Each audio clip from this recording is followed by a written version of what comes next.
可把我给气坏了啊！我用这个马蹄金去纪念加工金属镯，他们师傅说这过去的黄金不纯。过去的黄金纯不纯，具体得看啥样子嘞。我看你这个确实有点像马蹄金，拿这个去加工金属镯，万一是真的，那确实太可惜了。可惜啥？一点都不可惜。千金难买我愿意。我喜欢干的事啊，那就是8匹马把我都拉不回来。那听你这么说的话，你这个人的脾气好像很倔强啊。就是啥呗？我觉得你不能一味的顺着自己的脾气来。第一，拿过去的古董去加工首饰不划算。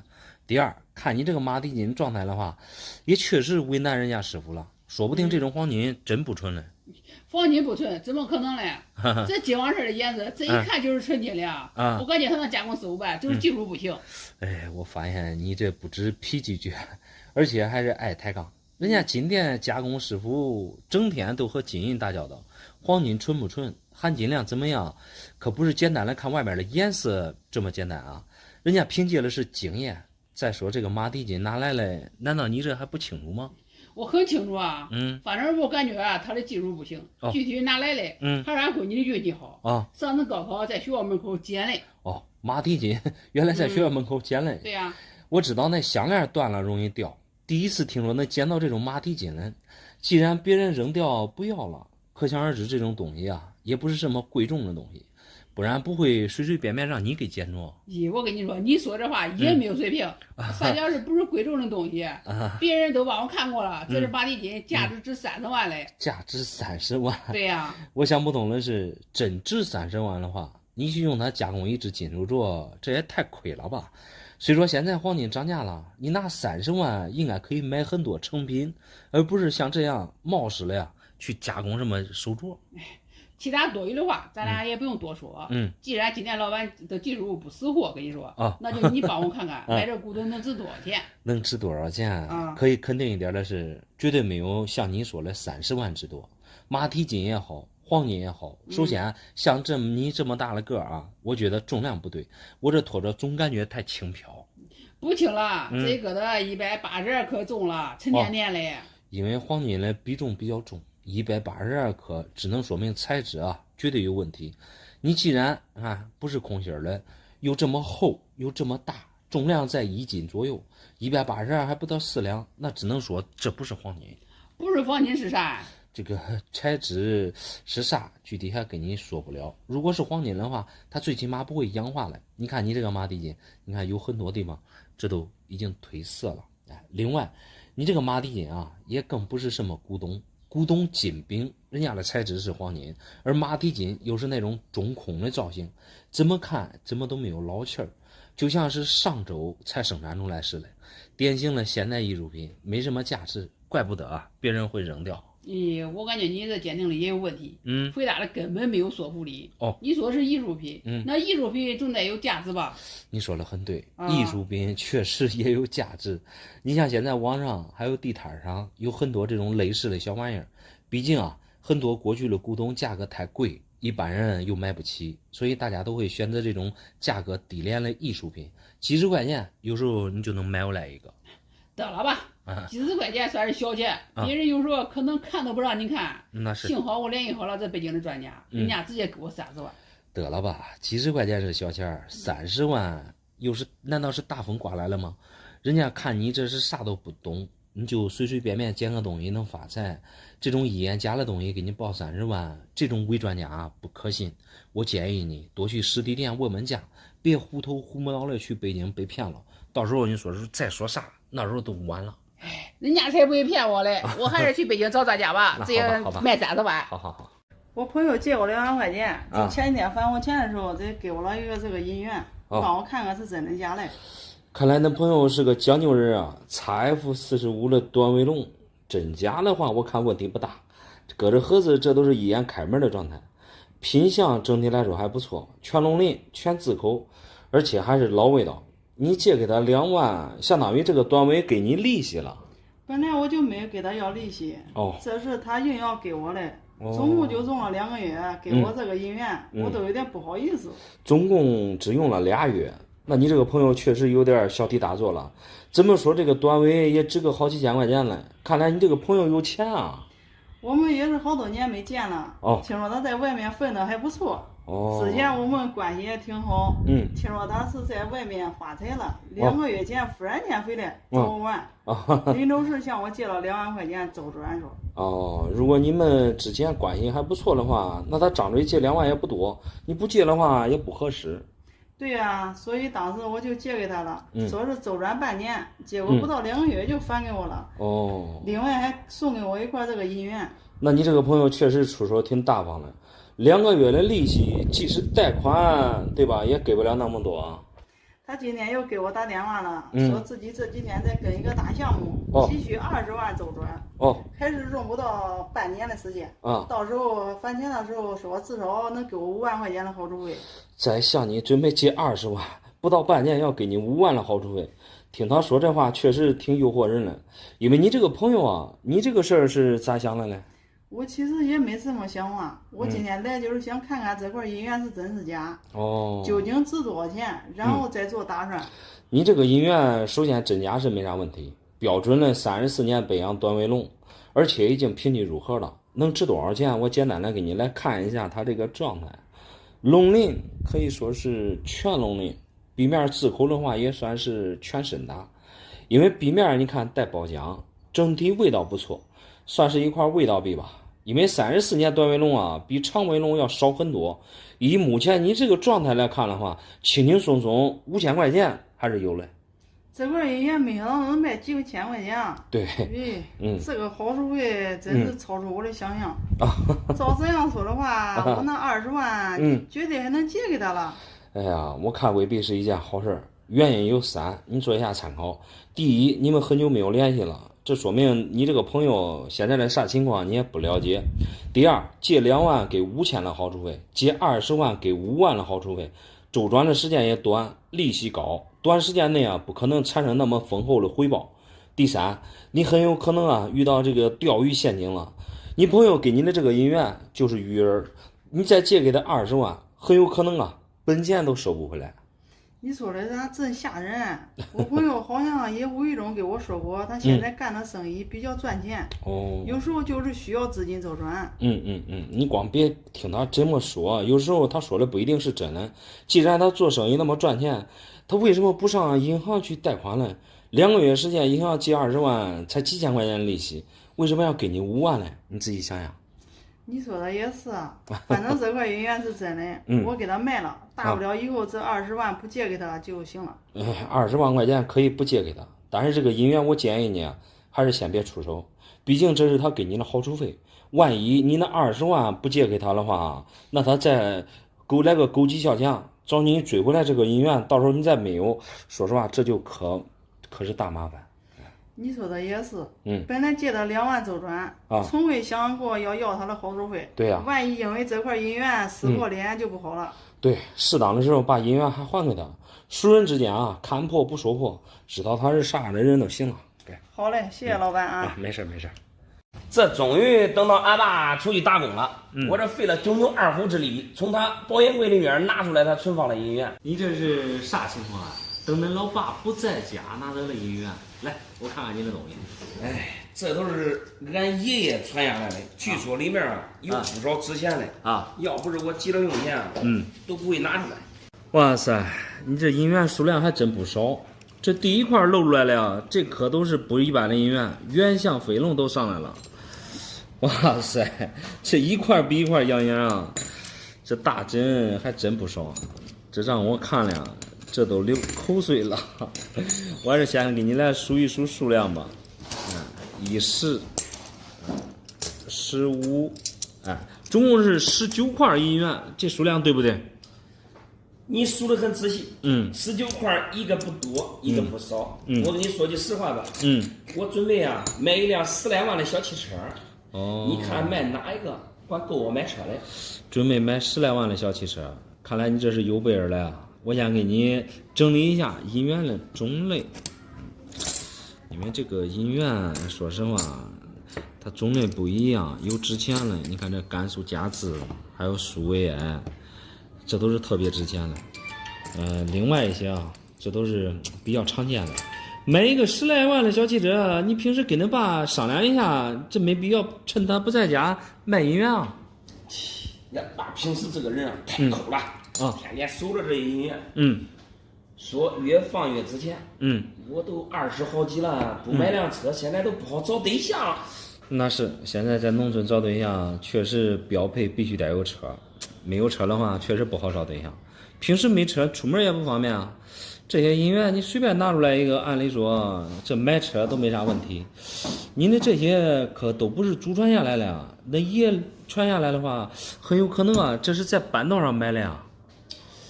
俺爷爷之前啊是开锅店的，这些啊都是他挑的好的留下来，应该是不少值钱。我也在网上查了，好像一块的话，大几十万吧。那爷爷开锅店留下来的音乐，这都对了。那你像过去开锅店啊，说实话那都是很挣钱的，不至于啊，这个留几块音乐也不至于恁爹去打工，还有也不至于你连10来万的车都没有。先说这7块特别值钱的，我就随便拿出来一块这个原相飞龙吧，这是属于典型的这个军阀币，当时它这个发行量非常少，当时袁世凯称帝的时候发行的纪念币。这一块的话，说实话也得几十万。还有就像你这里边的，我看了有个浙江的，还有一个湖南的。说实话，这样的音乐我连见都没见过。按理说这种音乐都没有发行过。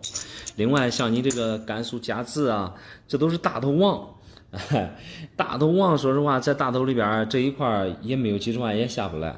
包括我看还有戴帽的这李元洪，说实话他这个发行量更少，平时也都是大几十万的东西。你包括剩下的呀，这10几块这都是比较常见的了。这说实话你要是买车的话，这随便卖一个都够了。既然那么值钱，那我就先卖了吧。我准备买车，随便卖一个，我感觉都够了吧。那确实，关键是你这里边我看了没有一个对的，这普通的说实话也不对，这都是一眼加的东西，边齿一眼加，壁面压力这都是一眼加的。那爷开古玩店，说实话这都是闹着玩的，都这样的音乐出去卖，我跟你说实话，只能是当银子去卖，不可能。俺爷玩了一辈子音乐了，咋可能给我留家来嘞？老板，我看着了，也是你的功力达不到。你既然收不起，我找其他家来给我。你再转转。我这好心好意的给俺闺女配送9块银元啊，俺女婿啊嫌弃的不得了啊，说这是从坟堆里扒出来的，可把我气坏了。你这几块银元包浆确实挺厚的。典型的罐装老包浆，现在很多年轻人都没见过这种银元，不识货太正常了。你何必给他们怄气嘞？谁会傻到把银元扔到粪堆里，对不对？对呀，嫌弃也就算了，非得这是假的，这都是老一辈留下来的，怎么可能是假来的？老一辈留下来的银元啊，也有假来啊，因为过去银元它有假币嘛，有些人看不准很正常。但是你这些啊，通通都没问题，这种罐装啊，这都是一眼开门的包浆。你可把我吓一跳，我以为真是家来的。不假我这个女婿他家里事儿多，尤其是我亲家，典型的是个聪明人。我给他给俺闺女下10块钱彩礼用不是？我给他配送5万，外加这9块银元，他们竟然嫌弃我配送的少了。哎呀，其实我感觉吧，这个彩礼无论多少啊，它只是一个形式而已。本身像你们把闺女培养成人啊，都已经很不容易了。无论给闺女配送多少钱，这都是你们的一番心意。你亲家嫌弃少啊，很明显，这就是他的不对了。我也是感觉他们的家风不行，尤其是我那个女婿，就好像没见过世面一样，一会儿嫌弃脏，一会儿又问是不是假的，还竟然大言不惭说这一块银元值不值200块钱，简直没把我放在眼里。你也不必给他们动怒，200块钱现在上哪去买银元？你一听他说那话，就说明他对银元不懂。咱就拿你这里边的这一块北洋龙来说吧。这无论怎么着，这都是清朝光绪年间发行的银元，好歹也是一块龙样。相对其他这8块包浆厚一些的来说，这个银元的包浆，实话实说也算是少一些了。34年的北洋长尾龙，虽然说它这个发行量比较大一点吧，但是你这个状态啊非常好，壁面可以说是高额头暴龙鳞，字口啊也可以说是全字口，尤其是主圈内的这个满纹高点，没有一丝的磨损。真正的老包浆老味道，个人认为啊，3、4千块钱的市场价吧。我的妈呀，还是你识货，就这一个能卖30千，对，这全部都翻挣钱了，这也不少了呀。我给你大概的估的只是一个市场价，因为这个状态好的龙梁普遍比这种冤大头贵很多，你剩下的这8块冤大头相对就便宜一些了。实话实说，就这种厚一点的包浆啊，这个可能喜欢重口味的人会少一点。挨个来检查一下是否带斑，带斑啊可以增加一下他们的这个卖价。再看看是否有伤有戳，一般像这种厚包浆的银元啊，带伤带戳的几率很大。一块按现在1000来算吧，8块可以给到你8000。那这8个8000，那和那个带龙的差距确实有点大了。那确实，收场讲究是物以稀为贵，存世量少的，品相好的，肯定比这个普通的要贵。你这9块银元大概也就是1万多块钱的样子吧。那你好歹值1万多块钱了。对，我那个女婿他竟然是不识货。你不识货那就别怪别人了。说实话，我们普通人等银元的太少了，既然他们不识货也都算了，你也不用强行给他们。你这拿热脸贴冷屁股，说实话也不太合适。倒不如把他们卖了，给那闺女再多少添点钱也行。现在年轻人说实话，他们只认钱，他们并不认为这些东西是怎么着。所以说你不如直接给钱。还是你说的对。只能给他们饭了钱了。对，没想到放一辈子了，还得给他们，还得把他们卖了。你也不用过意不去因为这些东西本身就是急用钱的时候拿出来变现来。你想一想，在过去就像咱们父辈那一代人，他们用钱的时候直接都卖完了。现在有很多家庭家里边都没有，你放几块手上能放到现在已经很不得了了。咋能给你变现？确实为了俺闺女，我是得卖了。那行，我给你算算。今年我做了一件好事别人非得送我6块银元以表示感谢，你帮我看看能不能值2000块钱。做好事获挣6块银元，这说明人家主家诚意满满来，我看看你的东西。其实我什么都不想要人家非得客气的给我，把我弄得都不好意思了。你帮我看看一块值不值个300-400？哇塞，你这都是清一色的龙阳这哪是300-400块钱的东西我随便拿一块，这个是 XF97的湖北龙，老包浆老味道，状态不错。这个是 XF92的江南嘉诚，龙鳞字口都挺好。这个是 VF92的北洋长尾，可以说是全龙鳞全字口。你这做的啥好事别人竟然一下子送给你6块龙阳。我做的这件事根本都不值得一提。今天上午正在家里休息，忽然听到窗外有小孩喊爸爸。我推开窗户一看，我楼上邻居家的5岁的小孩正趴在他家的窗户那打秋千。咦，那不得了，吓人！说是哪有快我立马站起来，站到俺家窗户上，拖着他，顺势把他给拖下来了。你这可不是小事救人于危难之中。在任何时候你都称得上英雄的称号，你这绝对是真英雄。把孩子救下来，这对一个家庭来说没有比生命更贵重的东西了。别说给你6块银元了，都是给你10万块钱，也不是用金钱可以衡量的。恁家在几楼俺家在9楼俺邻居家在10楼我感觉也是举手之劳而已。没有你想说的那么伟大，只不过是邻居家的孩子太调皮而已。你说的对，5岁的孩子是属于那种初生牛犊不怕虎，爬高上底儿，属于他们的天性。有些孩子胆子也大，他们也不知道害怕，就是爬上窗户之后才知道害怕。关键是家长太大意了，这幸亏是遇到了你，不然这后果真是难以想象确实是他家的家长太大意了。知道自己的孩子调皮。第一，他没有设置防盗窗。第二，他家的窗户外边堆的积木太高。这6块银元，我不要，他非得给我，这事弄得我都不好意思。其实也没啥好意思不好意思，这是你属于拿来理所当然。按理说你这做好事不是用钱可以衡量的，因为你对银元不懂，300块钱根本都买不到这种龙阳。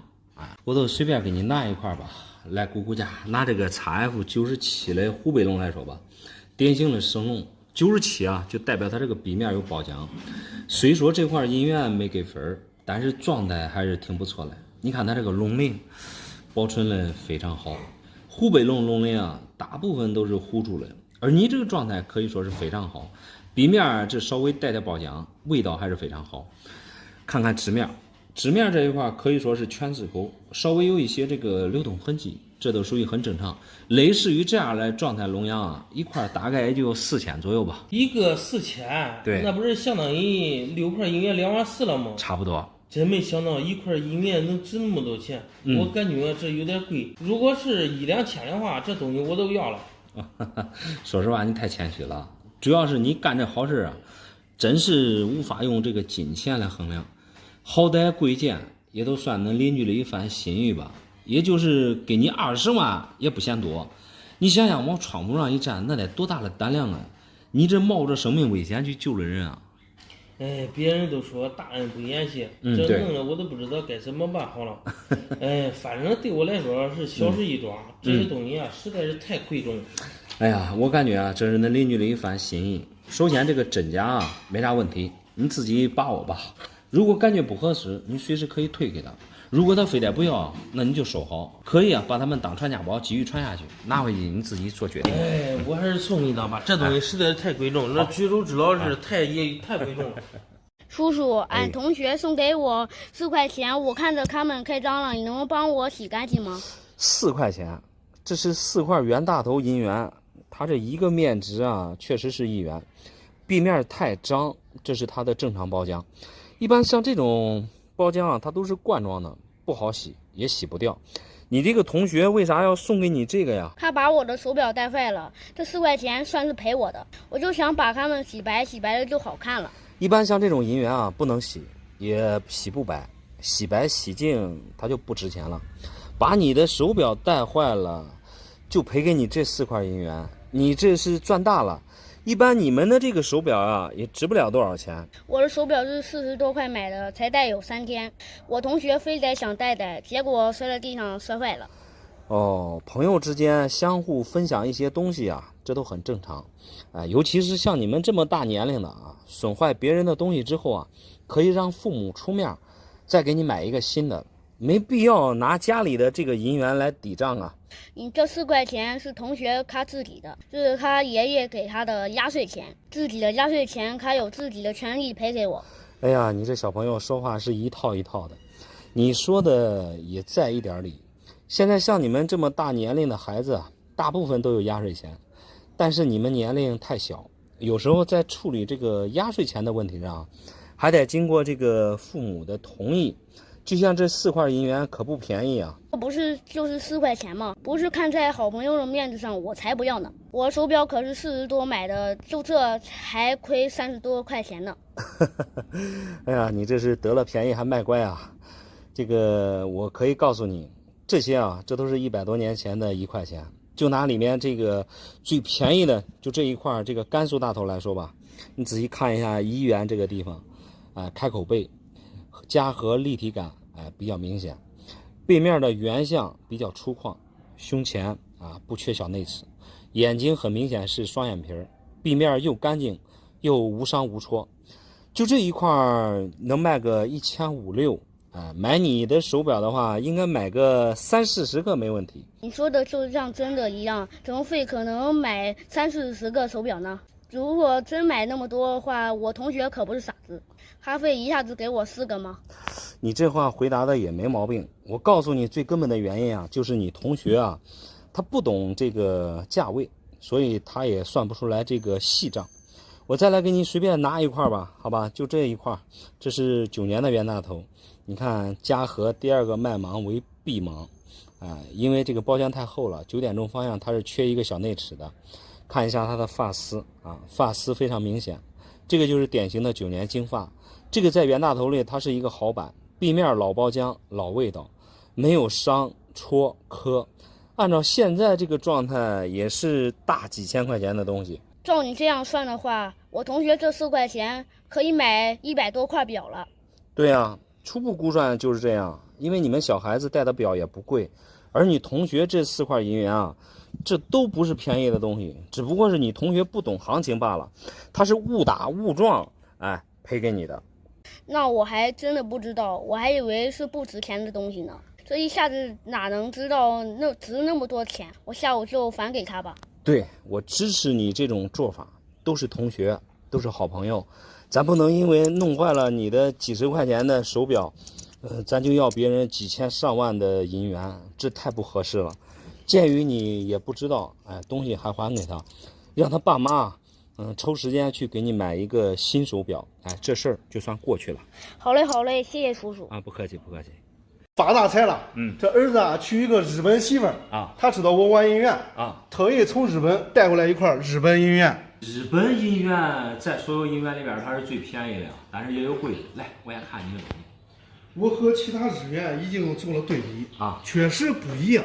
如果我猜的没错的话，这块音乐应该是大熊猫级别的。你说的没错，你这个确实是和其他的日元有不同的地方。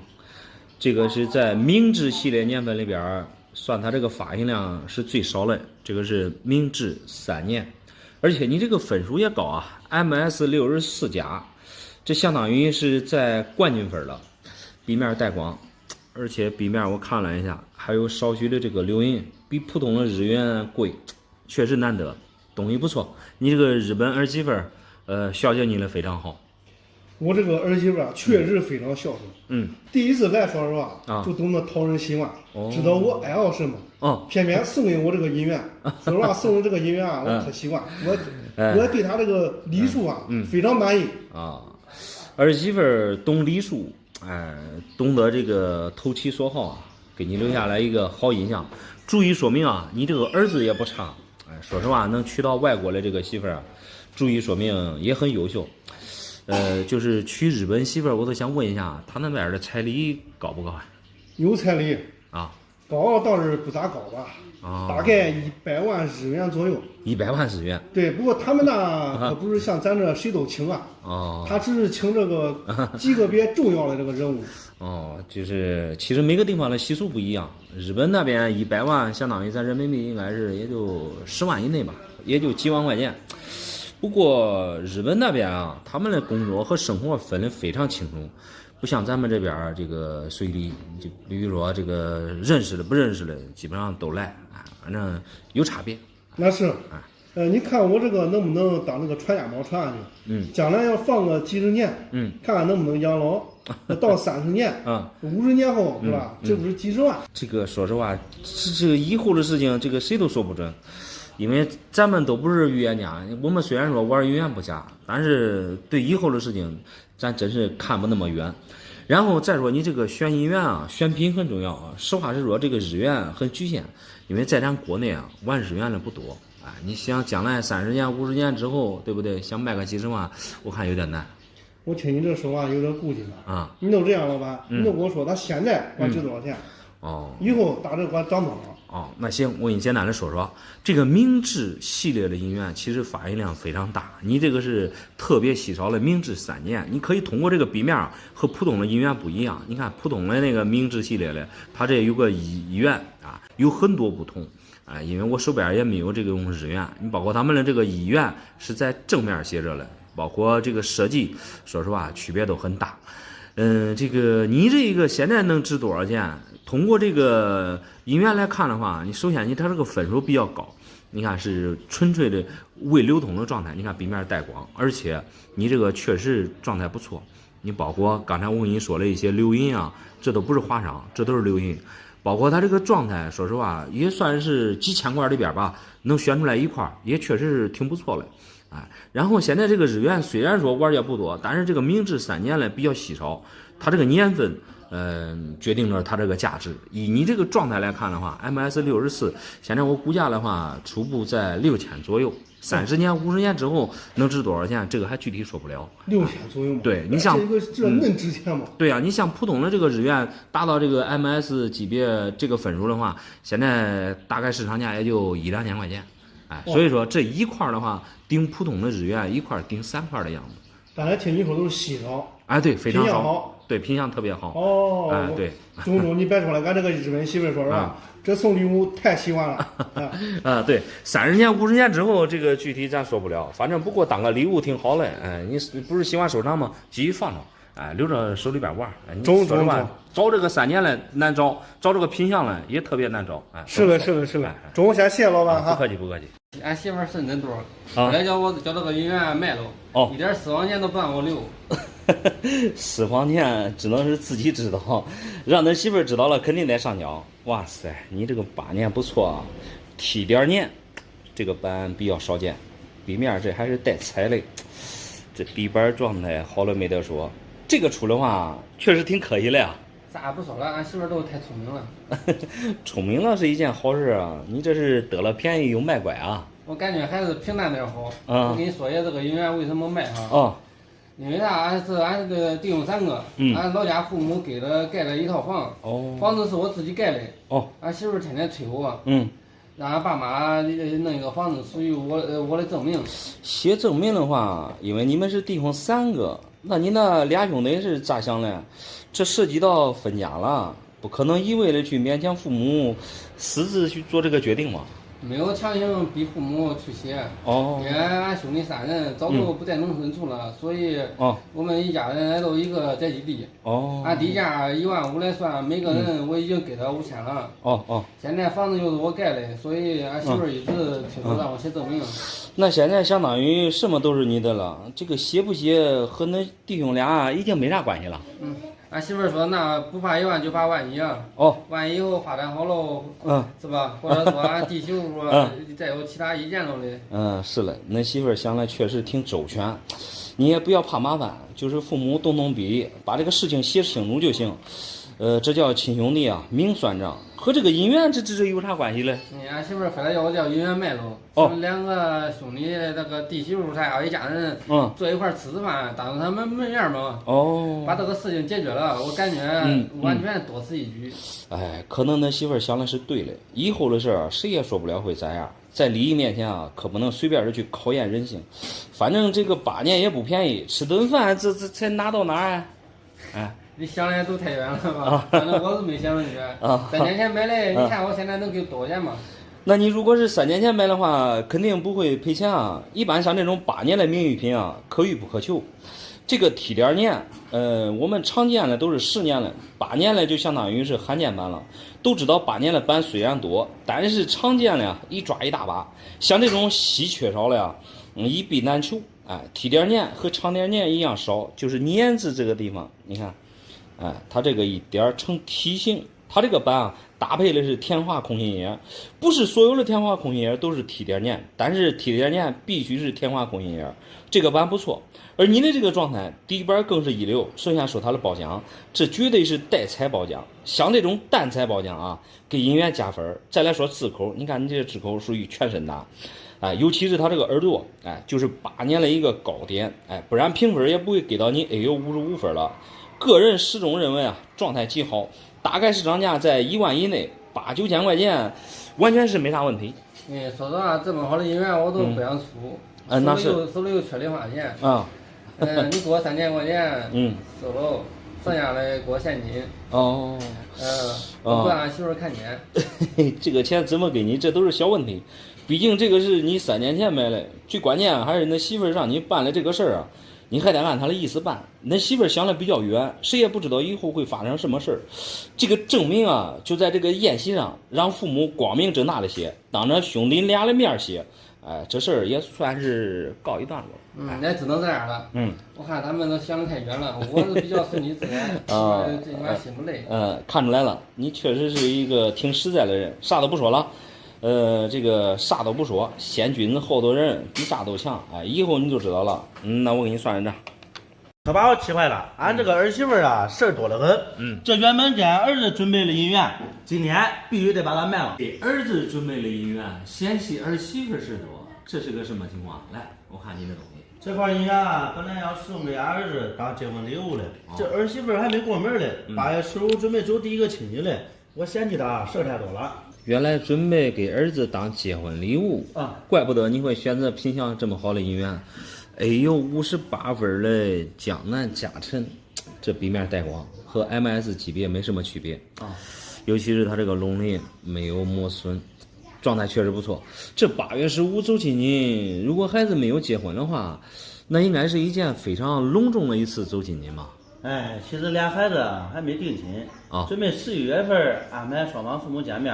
我前几天多了一次嘴，说正好赶上8月15让儿媳妇孩子一起去家里走亲戚吧。哦，显得我们当家长的有礼貌。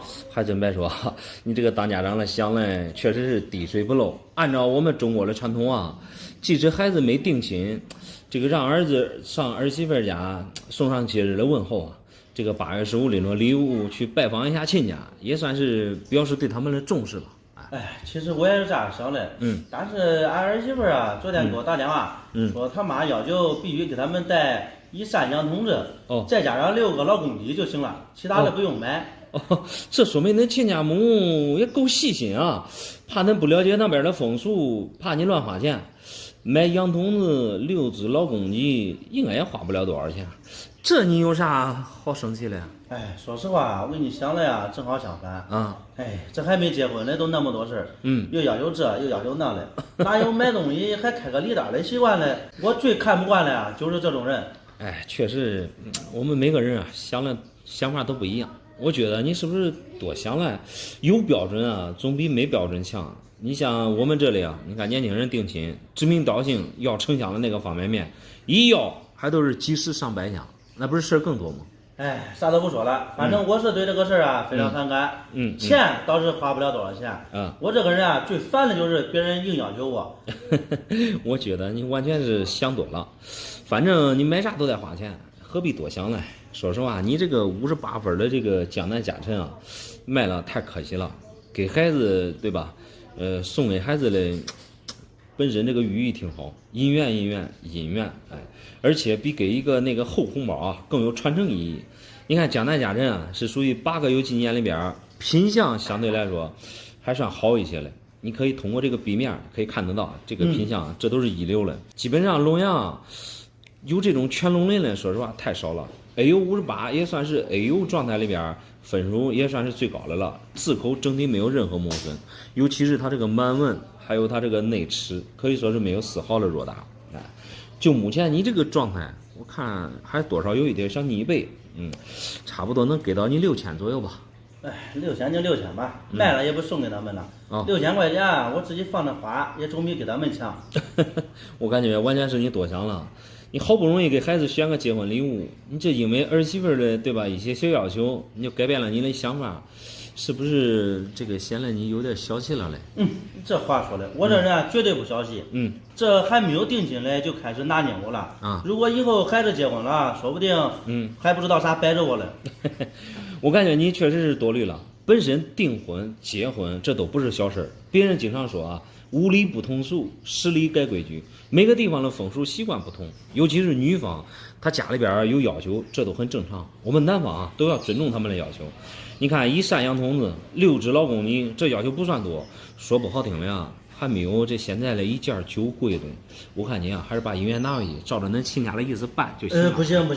虽然说你说的有一点道理啊，但是我们还没有给他定亲嘞，绝对不能让他们欺负我，变现。那好吧，那我给你保留3天，有啥反悔的话，你到时候可以随时来找我。哎，不用保留，绝不反悔。好。